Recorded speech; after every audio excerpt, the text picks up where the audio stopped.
The test is in 4 parts, Part 1, Part 2, Part 3 and Part 4. All the recording will be played once only.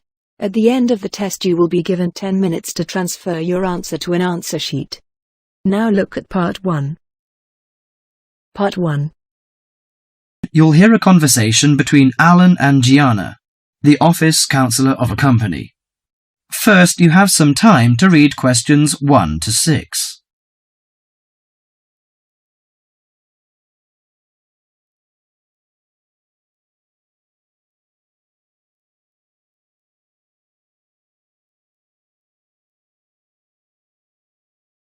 Now listen to the conversation and answer questions 1 to 6.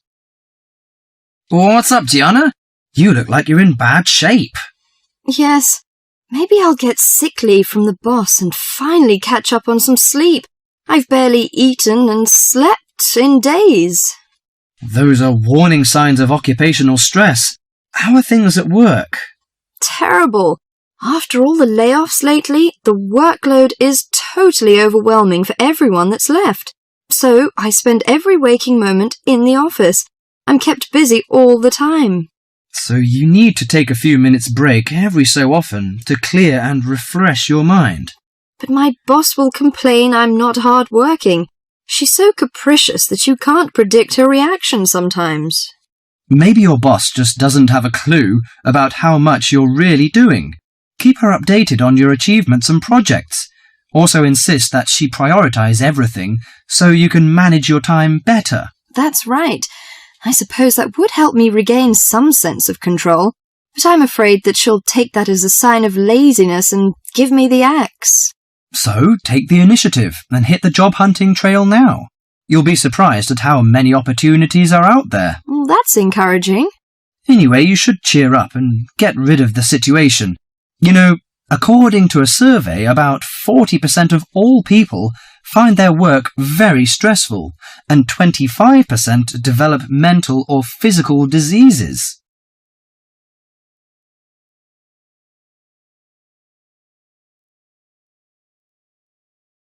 Before you hear the rest of the conversation, you have some time to look at questions 7 to 10.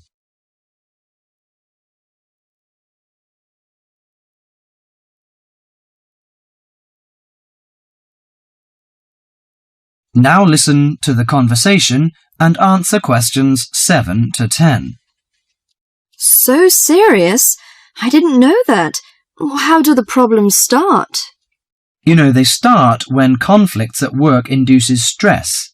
Your body reacts by flooding the bloodstream with hormones that tense up your muscles and increase your blood pressure. This is meant to save you in a fight or flight situation, but leads to a host of illnesses, ranging from insomnia and headaches to heart attacks, when it occurs regularly over an extended period of time. What should I do to prevent such things happening? Well, most occupational stress is attributed to a recognized lack of control. You should act in advance to relieve the problems. For example, you should actively pursue career opportunities, rather than quietly worry about getting fired. Of course, you can't control everything, so you need to help your mind and body cope. Keep a journal to release your frustrations, take short walks to calm down, or if necessary, simply take a mental health day. That is the end of Part 1. You now have half a minute to check your answers.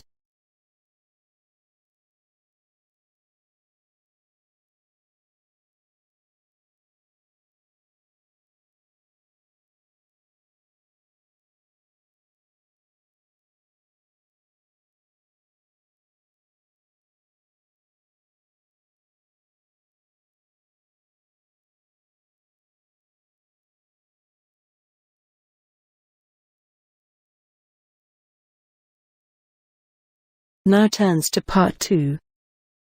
Part 2. You will hear a talk on New Zealand radio about an art sale which is being held to raise money for charity. First, you have some time to look at questions 11 to 13 on page 10.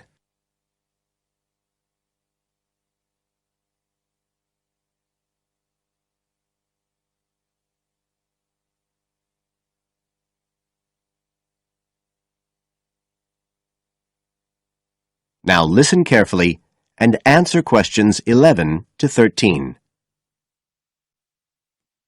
One of the most anticipated art events in Christchurch is the charity art sale, organised this year by Neil Curtis.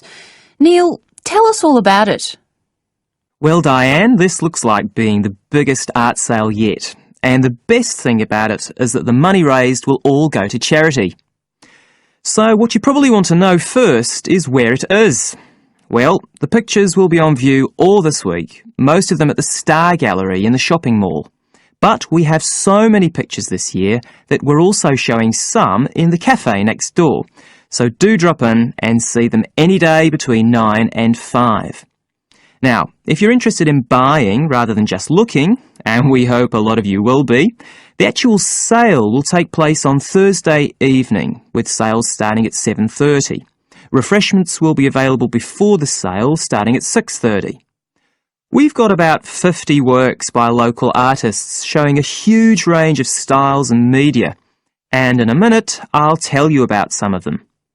You're probably also interested in what's going to happen to your money once you've handed it over. Well, all proceeds will go to support children who are disabled, both here in New Zealand and also in other countries. So you can find an original painting, support local talent, and help these children all at the same time. Before you hear the rest of the talk, you have some time to look at questions 14 to 20.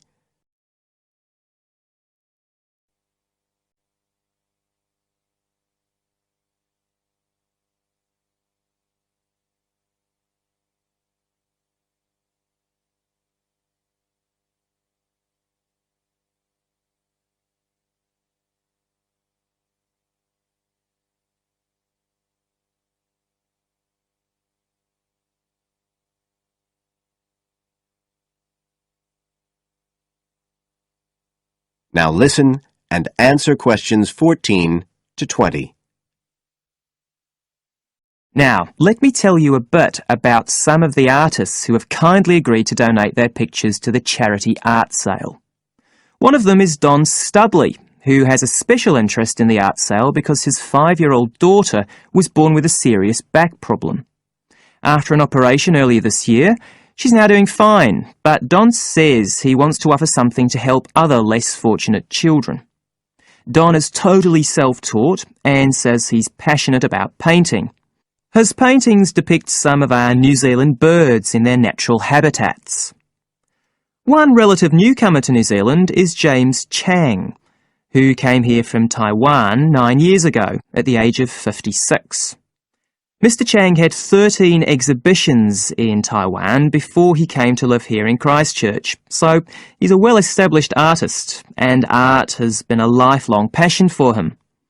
His paintings are certainly worth looking at. If you like abstract pictures with strong colour schemes, you'll love them. Natalie Stevens was born in New Zealand, but has exhibited in China, Australia and Spain. As well as being an artist, she's a website designer. She believes art should be universal, and her paintings use soft colours and a mixture of media. Most of her pictures are portraits, so watch out, some of them may even be friends of yours. And then we have Christine Shin from Korea. Christine only started to learn English 2 years ago when she arrived in New Zealand, but she's been painting professionally for over 10 years, and she sure knows how to communicate strong messages through the universal language of art. She usually works from photographs and paints delicate watercolours, which combine traditional Asian influences with New Zealand landscapes, giving a very special view of our local scenery. Well, that's all I have time to tell you now, but as well as these 4, there are many other artists whose work will be on sale, so do come along on Thursday. We accept cheques, credit cards or cash. And remember, even if you don't buy a picture, you can always make a donation. That is the end of part 2. You now have half a minute to check your answers.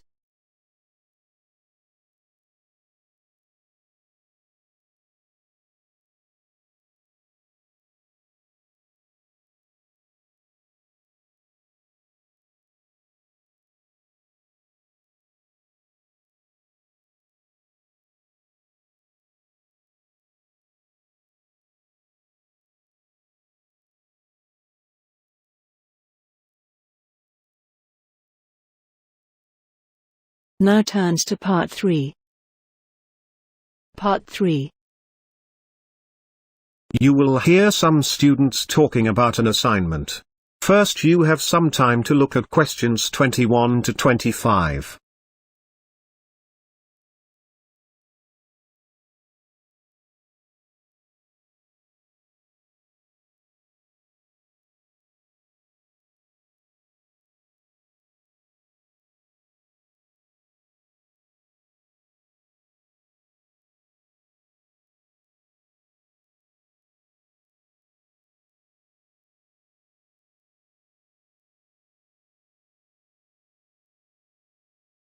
Now listen carefully, and answer questions 21 to 25. Hello, Tom. Hello, Anne. What have you been doing? Oh, just sitting around, catching up with some reading. I've had a great time. You know we're doing this assignment on... what is it? Museums, their costs and benefits. That's right. Well, I've been to the Sandgate Museum. It was really good. These local museums are really interesting because they connect people with the history of one special place. We all know about kings and emperors and battles and wars, but local museums tell us about the everyday lives of ordinary people, and that's why they are so important. I'm not so sure about that. I think they are of interest, but they're so small that they can't give a true picture. They do their best. I don't really agree. They do give a true picture, but perhaps not a full picture. It's the truth, but not the whole truth. I think the smallness is the number one problem. Because they're small and local, they attract few visitors. That's why they have so little money. And because they have little money, they can't buy or maintain many really interesting exhibits. As a result, the shop is almost as big as the museum to try to raise money by selling souvenirs, postcards, sweets and so on. I think they find it difficult, but not impossible. And don't forget, they get a lot of their exhibits free from local people. There was this boat, for example, that was fantastic. Really? What was that? There was a massive fishing boat, a real one, about 100 years old, and you could walk on it and get the feeling of what fishing in those days was really like. Sounds quite good. But I've always found that these kinds of museums are a bit dingy.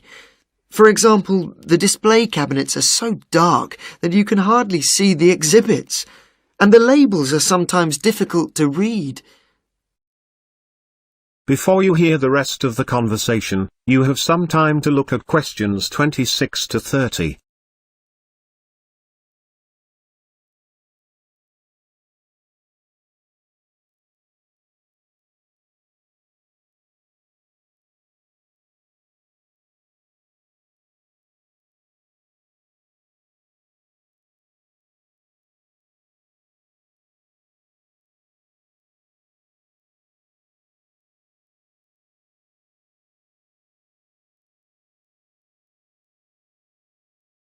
Now answer questions 26 to 30. So coming back to our assignment, what we've got to decide is whether these museums should be funded by the government or just by local people. I think it depends entirely on what kind of museum it is. How do you mean? Well, take local history museums. They are small, so they won't survive without financial support. But that should come from the local authority, since only people in that area or tourists will visit it. I agree, but what about big natural history museums? Surely they should get money from the central government. Why? Children who want to learn about nature can go out into the countryside with their school teachers. They could survive from donations, and they get loads of visitors anyway. The state should spend more on science museums, since not enough people are studying science these days. I'm not so sure, but I do think a sort of museum which should not get public funds is the craft museum. Yes, like museums of cotton weaving. Yeah, which are of interest to only a very small number of people, and they should pay for it. I agree, but a working farm is a different thing again. That's something from the past of all of us, and so it's important to the local community. Kids can learn a lot too. That's the sort of thing that the local government should be spending its money on. Yes, I agree. Well, I think we've got plenty of ideas for our assignment. That is the end of part 3. You now have half a minute to check your answers.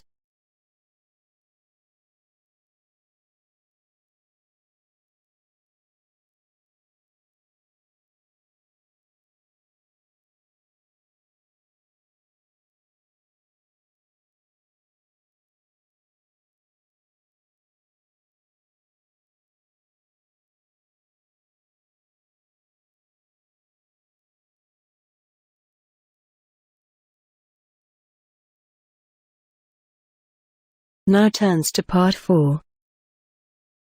Part 4. You will hear a lecture on the research on teen brain. Now you have half a minute to read the questions 31 to 40.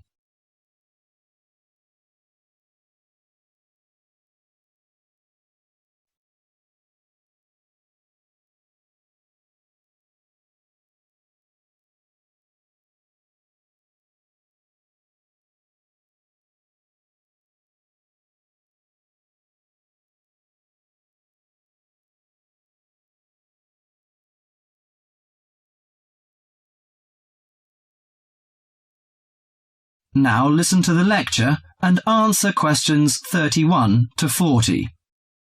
Today our guest is Joseph Parks, Medical Director for the Botany Department of Mental Health. He's going to give a lecture about the research on teenage brain. Good morning, everyone.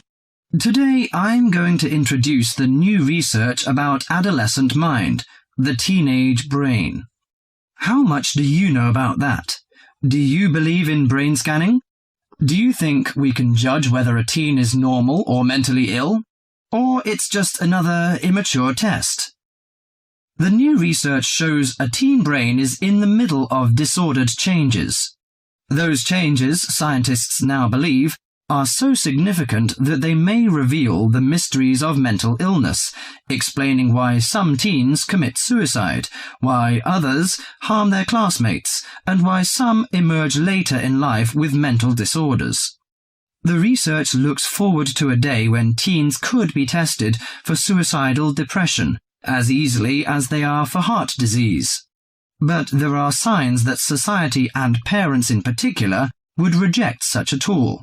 Many parents question the validity of a mental health diagnosis. They fear that their children will be falsely tagged with a mark that he or she is abnormal. At the center of the debate is the teen brain, its confusing architecture and the difficult question of what's typical in a teen and what's not. Under the old thinking, the adolescent brain was fully formed, needing only to be filled with facts, figures, and experiences to become an adult mind. At the same time, many people rejected the idea that young people were even capable of developing mental illnesses. However, the new research shows a teenage brain is an organ in transition. It has an unstable and vulnerable composition. The evolving teenage brain clearly isn't adult-like until the early 20s. If teens act young and stupid, it may be because brain areas that govern rational thought are not mature yet. All that is fine when the brain develops normally. But if the teen brain fails to successfully reinvent itself as an adult brain, mental illness may happen. Researchers increasingly believe if that process stops for some reason, teens are likely to develop mental illness. Early warning signs might be disregarded, as adults may think them the typical teen behaviors.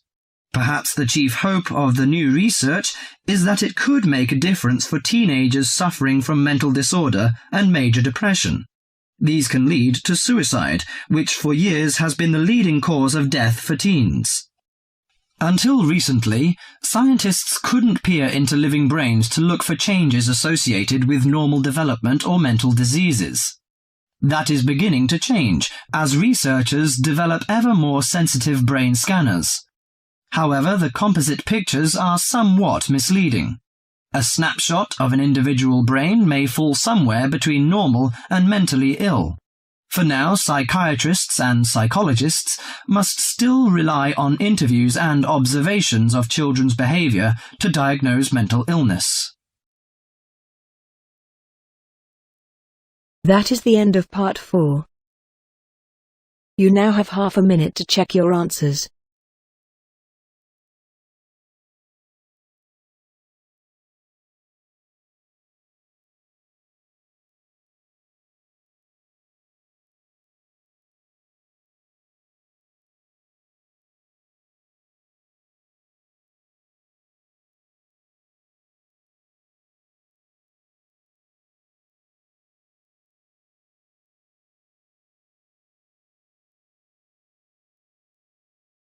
That is the end of the listening test. In the Ielts test you will now have 10 minutes to transfer your answer to an answer sheet.